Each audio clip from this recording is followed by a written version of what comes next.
Hola amigos, mi nombre es Miguel Celades y soy el promotor de los congresos de Ciencia y Espíritu, Exopolítica, Alimentación Consciente. Le llamamos Congresos por la Verdad.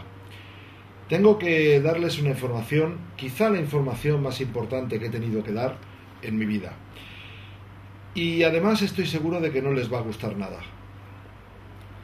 Pero ya no podemos seguir siendo felices en nuestra ignorancia, siendo ovejas que van sumisamente al matadero, y aunque la verdad sea dura, pienso que debemos conocerla. Este programa es un auténtico SOS a la humanidad. Créanlo, nos jugamos el futuro como especie. Soy plenamente consciente que esta información pone en peligro mi vida, pero no tengo miedo, porque está en juego la vida de miles o de millones de personas y el silencio jamás compensaría. Hemos pillado al asesino con las manos en la masa. Tenemos las pruebas. Hemos identificado el crimen, el genocidio, y hemos encontrado el arma homicida. Y denunciar a quienes vamos a denunciar solo puede hacerse teniendo la total certeza de que podemos demostrarlo. Y lo que es peor, tenemos sospechas muy bien fundamentadas de que el asesino piensa actuar de nuevo. Tenemos incluso horas y fechas concretas. Así que si este mensaje no cumple con su objetivo y no podemos parar a ese asesino, por lo menos podremos demostrar que previamente ya lo dijimos y a ver cómo pueden explicar eso ante un tribunal. Tengo que decir que este vídeo y el material adicional, esas pruebas empíricas, van a ser enviados en varios idiomas, en inglés, en español, en francés, en alemán, en italiano, como mínimo, y en todos aquellos idiomas en los que alguna persona buenamente pueda traducir o subtitular a más de 100 millones de emails de todo el mundo. Pero especialmente nos vamos a asegurar que lo reciben todos los gobiernos mundiales, todos los políticos, todos los medios de comunicación del mundo entero y periodistas freelance, tenemos las bases de datos, todas las instituciones internacionales, ONGs, etc., toda la comunidad científica y sobre todo todos los ministerios de defensa de cada uno de los países del mundo. Esos ministerios que en cada país, honestamente, su función es defendernos. A todos ellos los vamos a comprometer. Los vamos a comprometer porque no van a poder alegar ignorancia. Ellos lo van a recibir en el transcurso de unos días con acuse de recibo. En primer lugar, vamos a exponer el delito. Hoy, sábado, día 18 de agosto, a las 21:35, hora española, tenemos las pruebas de que los últimos terremotos que han ocurrido en distintos lugares del mundo han sido terremotos provocados. Cientos de miles de inocentes asesinados, no por la naturaleza, obviamente la naturaleza no asesina, sino asesinados por la mano del hombre. Hombres, mujeres y niños asesinados. Tenemos el arma, HAARP, un arma Scalar, que aún no se ha reconocido como arma, pretende ser un proyecto de investigación de la aurora activa de alta frecuencia, sería la traducción concreta, luego entraremos en detalle. Y tenemos también al asesino, los dueños del arma, los únicos que pueden dispararla, y los que han ocultado esa arma hasta ahora, hasta los propios políticos de su propio país. Ese asesino es el Pentágono. Y para decir esto hay que estar muy seguro. Tenemos las pruebas de que los Estados Unidos, obviamente no su población, sus ciudadanos, hay gente encantadora, sino sus políticos, o digamos los que están por encima de sus políticos, han atacado a países presuntamente amigos por intereses propios o simplemente por frivolidad. Vamos a entrar después en detalle. Sé que esto es muy difícil de creer para la mayoría, pero también lo era muy difícil de creer para los japoneses que vivían en Hiroshima y Nagasaki, el hecho de que fueran a soltar unas bombas atómicas encima de la población civil. Eso era difícil de entender. Un gran experto en propaganda decía: los humanos son capaces de decir solo pequeñas mentiras y no conciben las grandes mentiras. Por tanto, si quieres realmente ocultarle algo a la población, engáñalos con una mentira tan grande que, aunque la descubran, no la van a creer. Ese experto en propaganda se llamaba Adolf Hitler. Y vamos a pasar ahora a exponer esas pruebas con la persona que las ha descubierto y que las tiene a disposición de todo aquel que quiera comprobarlo. No se crean nada, compruébenlo, por favor. Él es un científico valiente que sabe perfectamente lo que se está jugando y que nos va a explicar de forma lo más asequible posible las pruebas que él ha reunido de esos crímenes anteriores y las sospechas, sus sospechas más que fundamentadas, de que el asesino puede y quiera volver a actuar. Quiero presentarles desde Santiago de Chile al ingeniero eléctrico y director ejecutivo del programa de investigación Geomática 25920 y con 17 años de experiencia como director en procesos de innovación tecnológica. Les quiero presentar a Pedro Gaete. Pedro. Hola, ¿cómo estás? Un abrazo a toda la gente que está escuchando. Muchas gracias. Pedro, te quería preguntar, lo primero quizá de todo, vamos a tratar de llevar esto a la gente, al público que no tiene por qué ser ni astrofísico ni periodista de investigación. Esto de HAARP, para mucha gente será la primera vez que lo han oído. ¿Qué es HAARP? ¿Puedes contarlo rápidamente? Bueno, HAARP es un instrumento basado en ondas electromagnéticas que es capaz de ser dirigida sus emisiones a puntos específicos, ya sea de la corteza o en este caso de la magnetosfera terrestre. Su origen, de lo que se dice según impacto ambiental, de lo que fue su proyecto basal, era para el estudio de las auroras boreales. Pero parece que ese estudio, la gente de DARPA, para los que no saben lo que es DARPA, es la Dirección de Defensa y Desarrollo de Armas de Alta Tecnología de Estados Unidos, vio la oportunidad de desarrollar un arma escalar, un arma que tiene aplicaciones geoefectivas a lo largo de todo el planeta, sin que comúnmente cualquier departamento de geofísica de algún país determinado pudiera identificar la diferencia entre un terremoto inducido y uno natural, basándose simplemente en un simple concepto. Pedro, te voy a ir interrumpiendo porque sí, son conceptos que creo que le interesa mucho a la gente. Internet también fue hecho para usos, como todos sabemos, que nos estamos beneficiando de esto y que quizá gracias a este medio ahora podamos estar hablando y podamos denunciar y quizá parar lo que vamos a tratar de hacer, ¿no?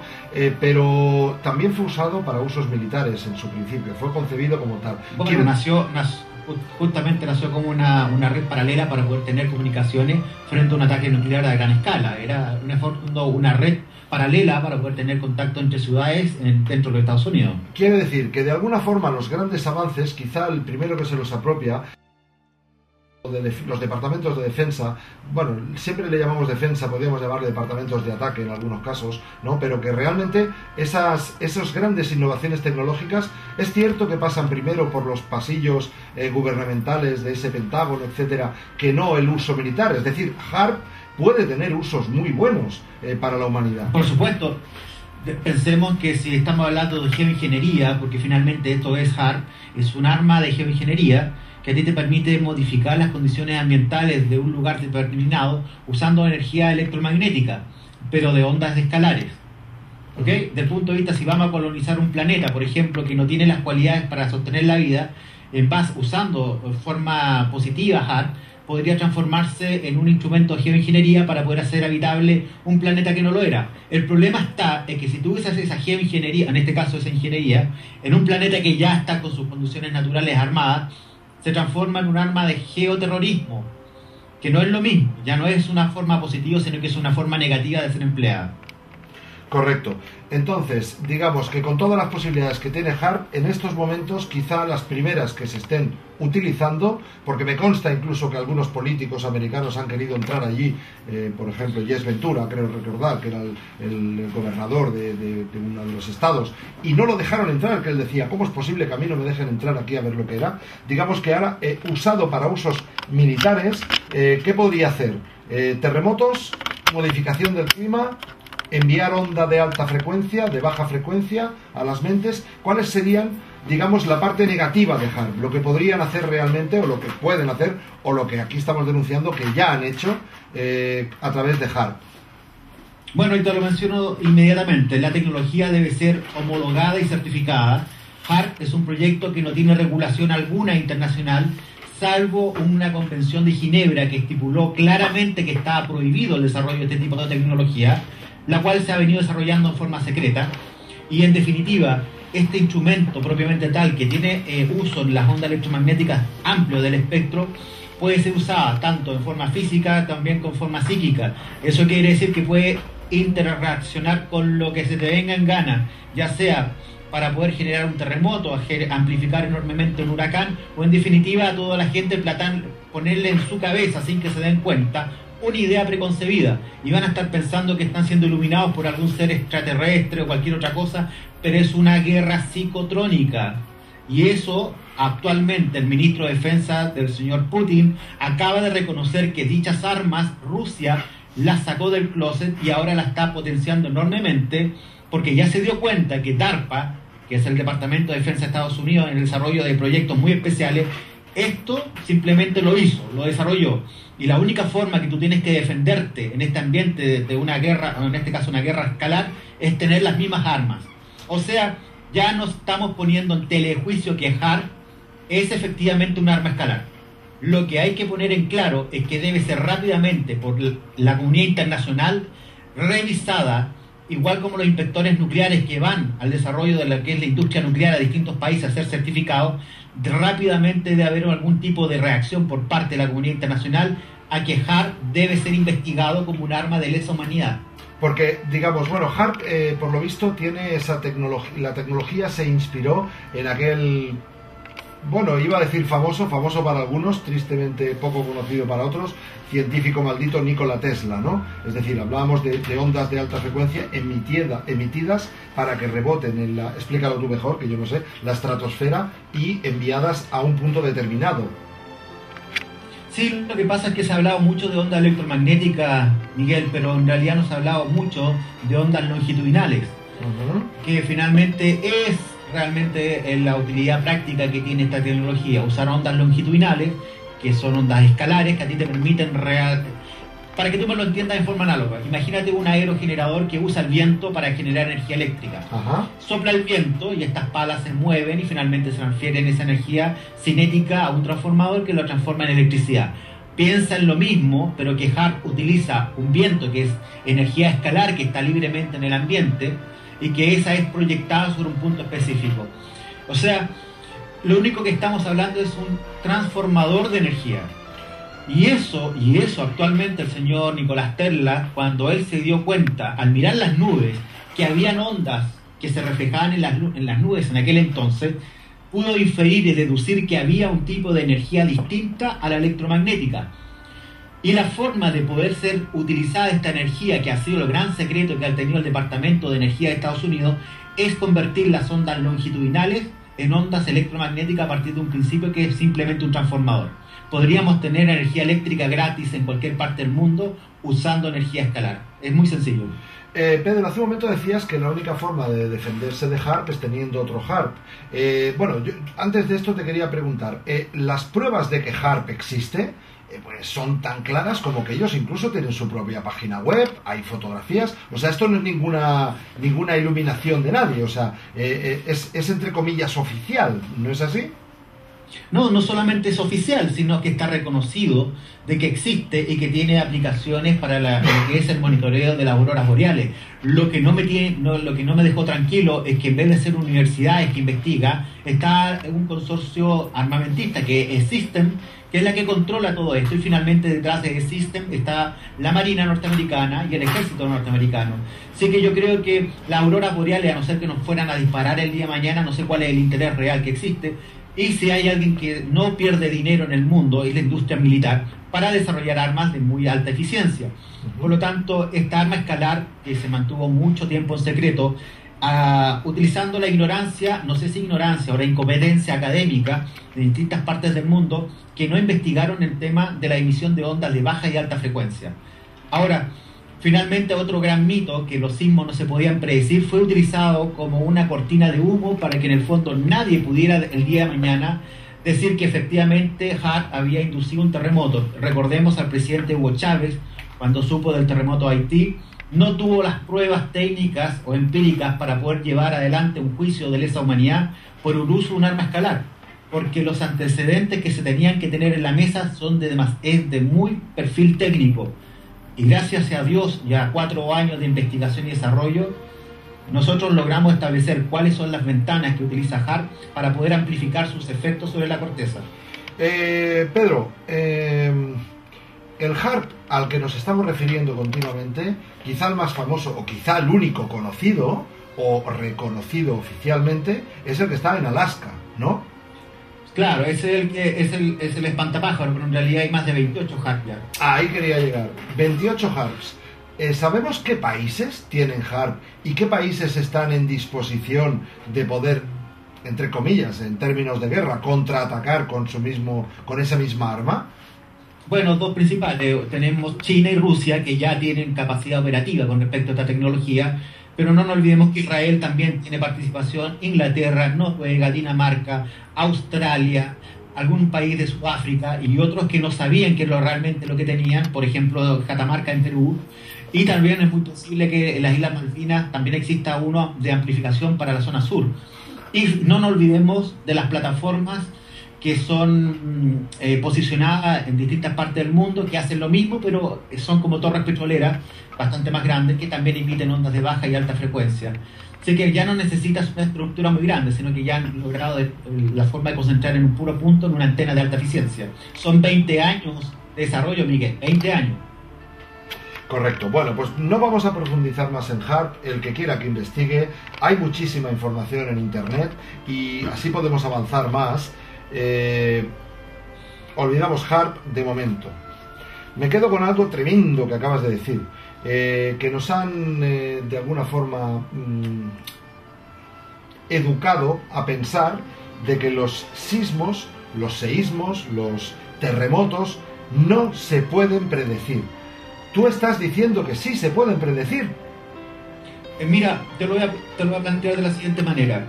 Me parece muy ridículo que a la fecha la tecnología no haya podido llegar a un punto para poder identificar precursores sísmicos con respecto a una actividad tectónica. Te voy a dar un ejemplo práctico que es, por ejemplo, las cualidades del piezo eléctrico. Si la corteza es comprimida o se descomprime, emite cargas eléctricas y esas se pueden medir. El instrumento adecuado para poder hacer eso no es un sismógrafo, es un analizador de ondas de amplio espectro que estamos hablando, es otra antena. Hay muchos mitos que decían que los insectos o algunas clases de animales eran capaces de determinar la existencia de un sismo con bastantes horas y minutos de anticipación, no midiendo las ondas S o P precisamente cuando ya concurre un sismo, sino que con anterioridad, y era justamente porque eran sensibles a estas ondas electromagnéticas de baja frecuencia. Y se los voy a regalar a todas las personas o gobiernos que quieran rápidamente implementar la tecnología. Esta se basa en escáner tipo NFX Spectrum, que tienen la cualidad que se usan en minería, que es capaz de registrar las ondas que emite la corteza y estas ser interpretadas. El proceso de interpretación les va a tomar un tiempo, cuando puedan darse cuenta cuál es la diferencia entre una resonancia sin presencia de sismo y otra con presencia de sismo. Pero a la larga van a poder determinar que los sismos, igual que tu corazón que tienes actualmente, te pongo un cardiograma y yo puedo escuchar tus latidos. Y aquí van a poder escuchar los latidos de la corteza tal cual como es. Entonces, en resumen, la tecnología NFX a ti te permite determinar básicamente el vector de inicio o preinicio de un sismo de mediana, pequeña o gran energía.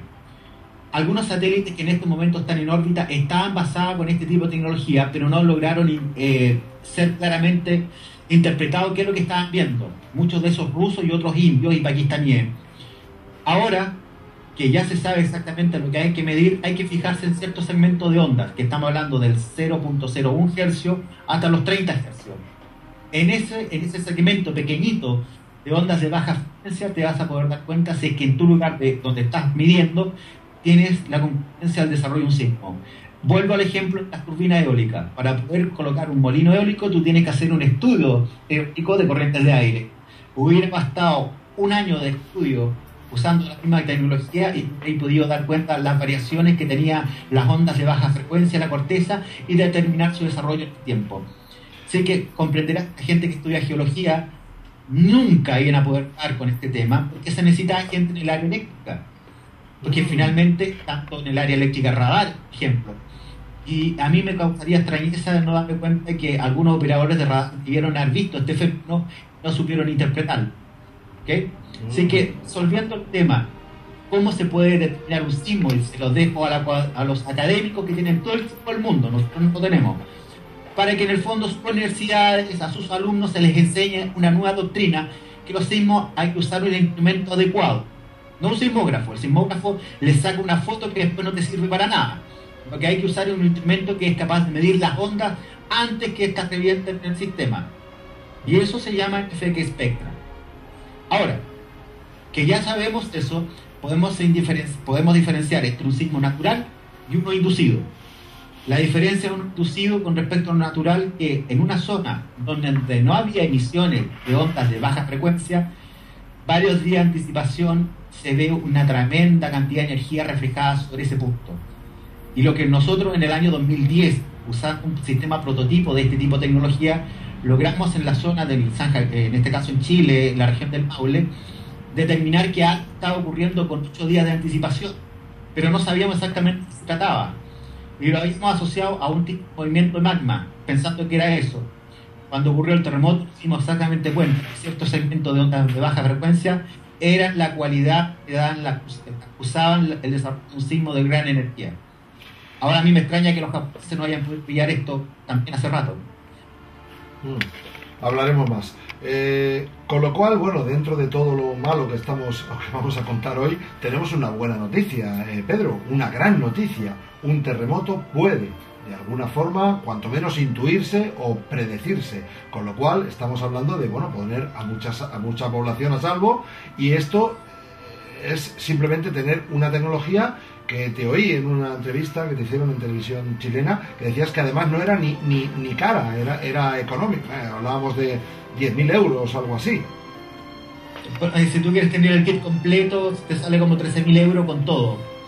Por Dios. Y esto no hay que inventarlo, ya está certificado, lo vende una empresa alemana que vende estos instrumentos. Pero bueno, cuando tú te des cuenta a quién se los vende, Miguel, sí, te vas a dar cuenta que es justamente a la industria militar. Pero vamos a ver, me estás diciendo que con 13.000 euros podemos predecir un terremoto en una zona sísmica, que habemos muchísima gente viviendo en zonas sísmicas, donde puede haber eventualmente un terremoto. Me estás hablando de 13.000 euros. Sí, correcto. Una inversión de ese tipo. Bueno, ahí queda, que tomen nota la gente. Bueno, hasta ahora estamos hablando de terremotos naturales, ¿no? Quizá la madre Gaia que se remueve de vez en cuando.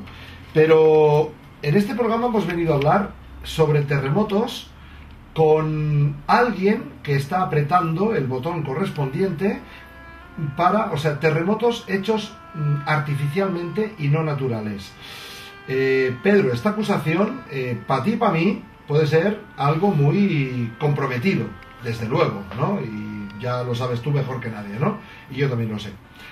¿Qué pruebas tenemos de la gran acusación que hemos hecho ahora? Digamos, las pruebas que tú puedes aportar a un juez, que sea justo, que sea ecuánime, para demostrarle a ese juez que esos terremotos últimos que ha habido y que han causado tantas muertes y tantas desgracias personales y materiales han sido provocados por la mano del hombre. ¿Cuáles son esas pruebas?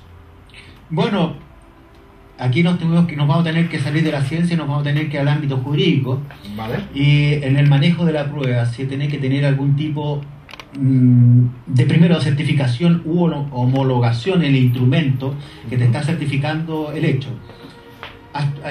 No habíamos podido hacer esto hasta que alguien nos dio el dato que los satélites que estaban puestos en órbita eran suficientemente prueba, porque nosotros no los manipulamos, pero podíamos determinar la existencia de un campo escalar externo que había sido utilizado como una fuente renovable de energía para poder amplificar los efectos.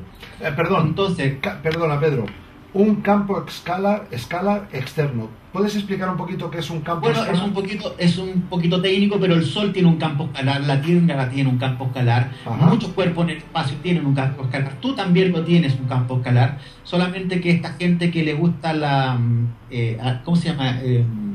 Este mundo de la esotérico, creo que es esoterismo, que sí. Hablan de los chakras y unas cosas, pero lo que no han podido determinar exactamente qué es esa energía. Bueno, es tu campo escalar.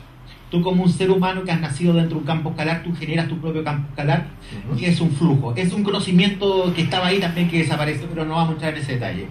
Ahora, sabiendo que existe esta energía escalar en el planeta, también existe en el Sol. Ahora, ¿qué pasaría si aparece otro campo escalar inferido en el espacio y que es capaz de interferir en una amplificación especial? Y es lo que llamamos la perturbación escalar. Entonces, esta gente que descubrió este asunto, tiene nombre y apellido, se llama NASA, no se quedaron con el secreto ellos, entendiendo que podría generar una alarma pública en su oportunidad la existencia de dónde venía esta onda escalar, y eso lo vamos a ver más adelante, pero finalmente se la pasó al Pentágono, se la pasó a la gente de DARPA. Entonces ellos dijeron, tenemos un campo escalar extraordinario, ¿qué podemos hacer con ello? Podemos amplificar la energía, probémoslo. Y ni te digo lo que pasó, cuando ellos echaron a andar HARP dentro de la presencia de este campo escalar, que está definido por días y horas, amplificaron los procesos tectónicos generando terremotos de gran potencia. Fue eso medible el año 2010 y 2011, y lo logramos evitar nosotros el 2012, marzo 21 al 22, sobre el territorio chileno. Nuestras autoridades fueron alertadas de esto, Miguel, y no alertada desde el punto de vista de la farándula, ni tampoco para atraer la atención, porque entendemos que los ministerios de defensa son los entes adecuados para poder determinar el grado de riesgo, amenaza del uso de un arma escalar que te está siendo disparada sobre tu territorio. Tengo que decir, bueno, que me comentaste el otro día, tú estuviste, como es normal, fuiste a ver a el ministro de Defensa chileno y estuviste 4 horas reunido con él.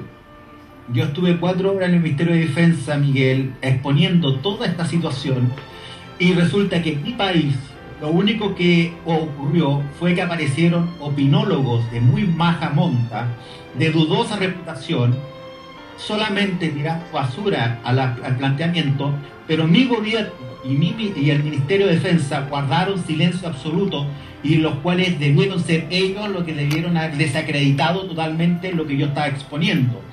Lo cual, al guardar silencio, nos dimos cuenta, o ellos están investigando o están ocultando.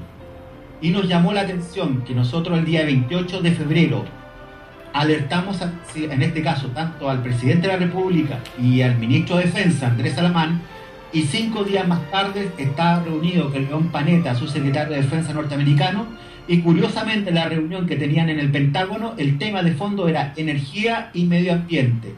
A lo mejor los soldados se podían insolar con mucho sol si el día de mañana tenían que ir a la guerra, o les importaba el agua, no sé.